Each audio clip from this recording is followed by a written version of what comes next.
Hello class 7, this is the continuation part of your previous video. In the previous video I had started with the chapter number 9 and I have completed up to the first portion, the first paragraph of page number 37.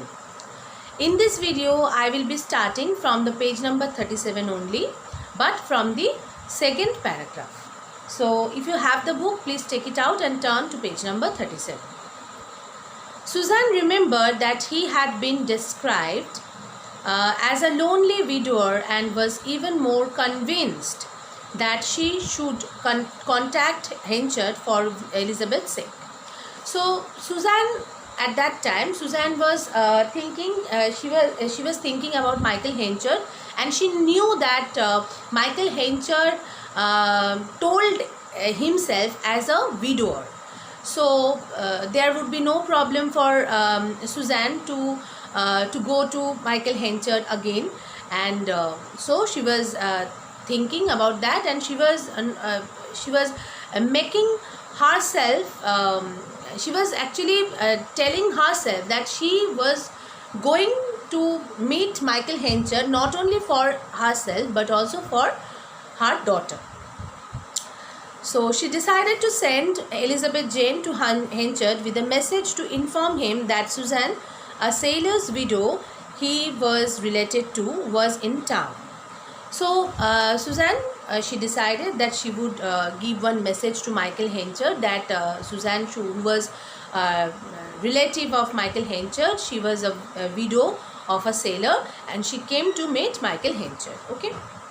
If he seemed reluctant to meet them, she should promise that they would leave at once. If Michael Henchard would be reluctant to meet mother and daughter, both of them, then invariably they would leave the place at once.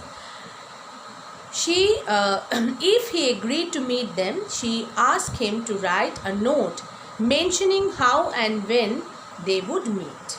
But if they would, he agreed to meet them, that means if Michael Henchard agreed to meet them, definitely they would go and they would also meet Michael Henchard. Okay.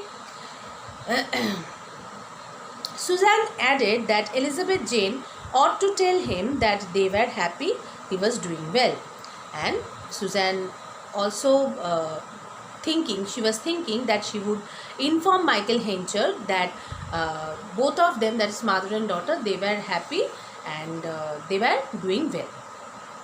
At about 10 that day, which was also market day, Elizabeth Jane walked down High Street slowly. So it was 10 o'clock and Elizabeth Jane was going through the market to meet Michael Henchard. The people of the town were trusting and kept their doors open. All of the people, they did not have locked their doors. All doors were opened. Okay. So that means all of the people were very trustworthy. Now at the other end of the open passages, she should see gardens with beautiful seasonal flowers. All the houses were very good looking, and the houses had the beautiful gardens also. Okay.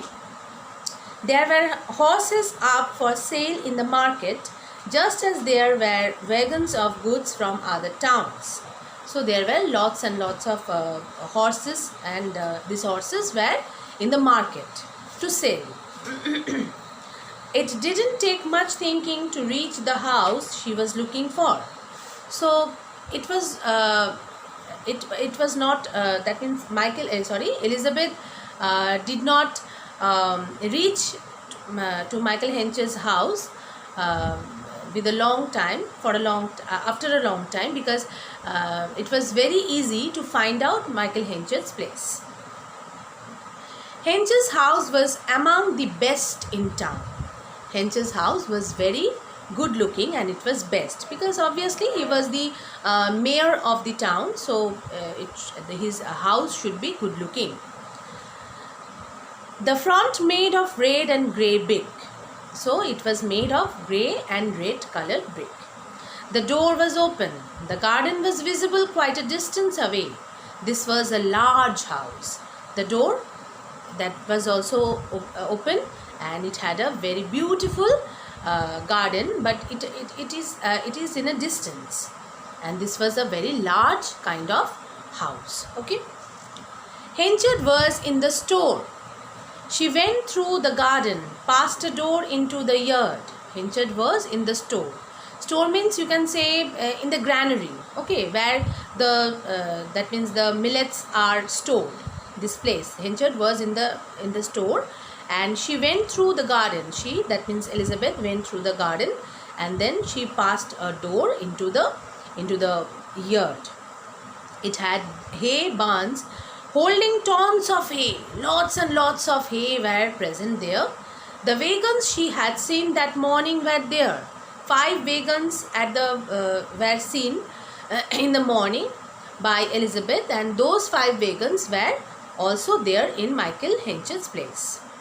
There were granaries that could be reached by ladders. So there was a granary. Granary means you know that the place where these grains could be kept. Okay, so it was, and it had in the granary there was a ladder. There was a storehouse many floors high. Wherever she could see, the granaries were packed with wheat. So it was a large place, and this place was filled up by the granaries. That means, it was filled up by the wheat, packed wheat. She asked a young boy where Mr. Henchard was, and was taken into an office. So Elizabeth saw everything, and she noticed there was a young boy, and she asked the boy that where was Mr. Henchard. So she was taken into the office. When she knocked, a voice asked her to step in. Elizabeth Jane opened the door. There she found, looking at bags of grain at a table, Mr. Farfrae. So what happened? When she knocked the door, someone was telling her to come in, and she did not recognize the voice, but only she went there, and she saw that there was a bags of grains at the table, and the voice was coming from Mr. Farfrae, maybe, and that means Mr. Farfrae was sitting over there. When he asked her what she wanted, Elizabeth Jane mentioned Mr. Henchard and was asked to wait a while since he was busy. So Elizabeth was being asked by Mr. Farfrae. Elizabeth actually she was asked by Mr. Farfrae that why she had come. So Elizabeth told that she wanted to meet Mr. Michael Henchard. So she was informed that it could take some time because Michael Henchard was busy. Okay.